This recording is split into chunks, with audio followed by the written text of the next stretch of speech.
올해 동의대 한의대 편입시험은 지청관에서 응시했습니다. 동의대는 입실 시간 자체가 다른 학교들보다 늦습니다. 12시 입실이었어요. 오전에 시험을 보는 다른 학교들에 익숙해져 있다가 12시까지 입실이니 멀리서 이동하시는 분들에겐 너무 좋습니다. 하지만 너무 일찍 가서 진을 빼는 것도 너무 긴장을 늦추는 것도 둘 다 안 좋습니다. 그런데 올해는 오전에 동의대 근처에서 도로 방음벽 공사가 갑자기 시작됐어요. 그 바람에 제가 도착하는 시간이 예상보다 30분이나 밀렸습니다. 자차로 오시는 분들은 이런 돌발 상황까지 감안해서 정말 여유있게 출발하시길 추천드립니다. 시험 시작 전에 도로에서 마음 졸이는 것만큼 체력 깎아먹는 게 없거든요. 고사실에 들어가니 감독관분들이 이미 자리를 잡고 계셨습니다. 책상 위에는 반출입용 보안봉투가 미리 세팅되어 있었고요. 준비가 깔끔하게 되어 있다는 인상을 받았습니다. 특히 인상 깊었던 건 시계였어요. 슬라이드에 디지털 시계를 큼직하게 띄워놔서 고사실 어느 자리에 앉아도 시간이 아주 잘 보였습니다. 시계 안 보여서 마음 졸일 일은 없었어요. 12시 20분에 모든 책을 가방에 넣으라는 안내가 나왔습니다. 그리고 여기서 좀 의외였던 게 갑자기 이름을 부르면서 출석 체크를 하더라고요.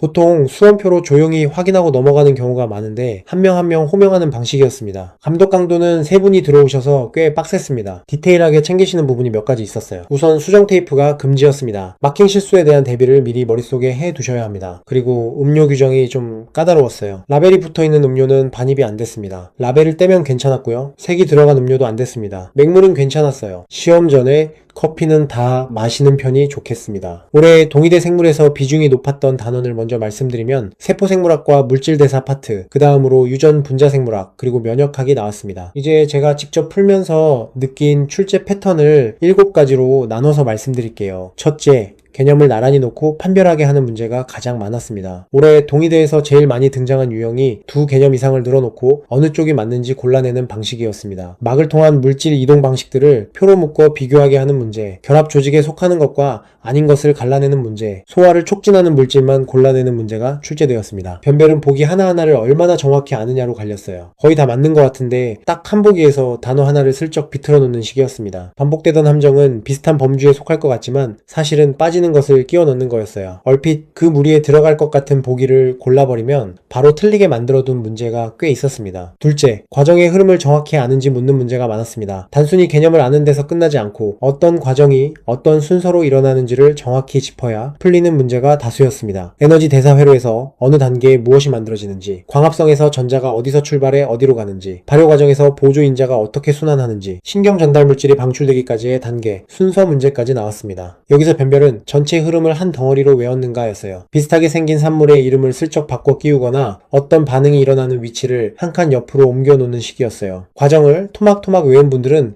이 위치나 산물 바꿔치기에 그대로 걸렸을 거라고 봅니다. 셋째, 실험과 기법의 원리 적용을 묻는 문제가 있었습니다.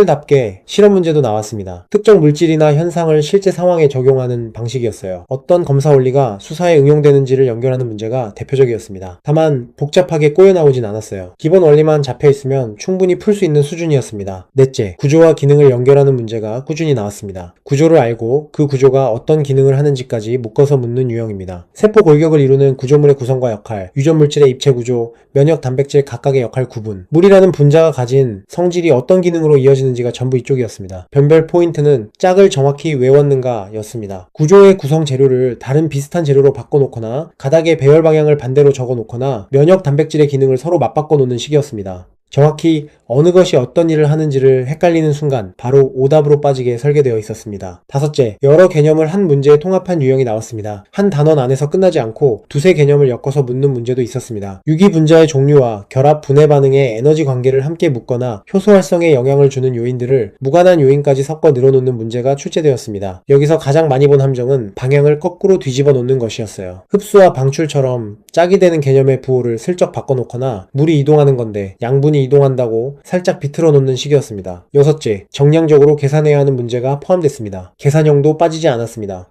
대표적으로 유전물질의 염기 비율과 가닥의 길이 회전수를 엮어 푸는 문제가 나왔어요. 염기쌍 사이간격, 한 바퀴 도는데 들어가는 염기수, 비율 법칙을 동시에 알아야 답이 나오는 구조였습니다. 너무 어렵게 비틀진 않았고 기본 수치를 정확히 알고 있으면 풀리는 수준이었습니다. 일곱째, 최신 시사 주제가 반영됐습니다. 시사성 있는 주제도 들어왔습니다. 최근 몇 년간 가장 화제였던 백신 기술의 특징을 묻는 문제가 그 예였어요. 이런 건 평소 상식으로 절반은 풀 수 있지만 정확한 원리나 장점을 따져 묻는 보기에서 디테일이 갈립니다. 있습니다. 다만 이런 지엽적인 시사까지 완벽히 대비해야 합격한다고 생각하진 않으셔도 됩니다. 모르면 다 같이 어려운 문제니까요. 한의학에서 비중이 높았던 파트를 먼저 말씀드리면 진단 변증 영역, 병인 특히 유군 파트, 그리고 장상학설이 많이 나왔습니다. 동의대 한의학은 기본 개념을 정확히 아는지를 묻는 시험이라는 인상이었습니다. 그런데 기본만 외우면 된다고 단순하게 접근하면 곤란한 게 사례형과 변증 문제가 적지 않게 섞여 있어서 이해 없이 외운 것만으로는 안 풀리는 문제가 분명히 있었어요. 장상에서 제가 본 핵심 함정은 장부와 그 기능을 짝만 슬쩍 바꿔치기 하는 거였습니다. 어느 장부가 무엇을 저장하고 무엇을 다스리는지 그 짝을 정확히 외운 사람만 골라낼 수 있게 만들어뒀어요. 비슷하게 생긴 기능을 옆 장부에 갖다 붙여 놓는 식이라 장부별 핵심 기능을 단어 단위로 정리해두지 않으면 헷갈립니다. 부의 특성을 묻거나 폐의 기능, 그리고 표리 관계로 짝지어지는 두 장부의 성질을 묻는 문제도 같은 유형입니다. 기혈진액에서는 위기, 영기, 청기 같은 기의 종류가 각각 어디에 있고 무슨 작용을 하는지, 그리고 그 근원이 선천인지 후천인지를 정확히 구분해야 풀렸습니다. 경락에서는 경맥과 락맥의 분포 특성을 비교하는 문제, 경맥이 흐르는 순서를 묻는 유주 문제가 나왔습니다. 순서를 통째로 머릿속에 그려둬야 풀리는 전형적인 흐름형 문제였습니다. 병인 파트는 분량이 꽤 됐습니다. 각각의 사기가 어떤 맥상과 증상을 만드는지, 어느 오행에 배속되는지, 그리고 사기끼리 결합할 수 있는지 없는지를 묻는 문제들이 나왔어요. 진단 변증에서는 망진, 문진, 설진 같은 사진의 원리와 범위, 8강에서 음양, 허실, 표리가 각각 무엇을 나타내는지, 위기, 영, 혈변증 같은 변증 체계가 두루 나왔습니다. 무엇보다 사례형이 여럿 나왔다는 점을 강조하고 싶습니다. 환자의 나이, 체형, 증상, 치료 단서를 주고 어떤 치법을 써야 하는지, 어떤 변증으로 봐야 하는지를 추론하게 하는 문제였어요. 본초 쪽에서는 약물의 기미가 어떤 효능으로 이어지는지, 액체 보조 재료를 넣고 볶는 포제법이 무엇인지를 묻는 문제가 있었고, 치법, 친구 기본까지 골고루 한 문제씩 출제되었습니다. 전반적으로 한 파트에 몰아주기보다 폭넓게 깔아두는 출제였습니다. 동의대는 한문이 따로 출제됩니다. 사서 중에서는 논어가 가장 많이 나왔습니다. 그 다음이 맹자, 그리고 중용과 대학이 뒤를 이었어요. 유형을 보면 빈칸을 뚫어두고 들어갈 글자를 고르게 하는 문제가 꽤 많이 출제되었습니다. 그리고 한자 한 글자의 의미나 문장 전체의 뜻을 묻는 의미 파악형이 많았어요. 반대로 순수 문법을 따로 묻는 문제는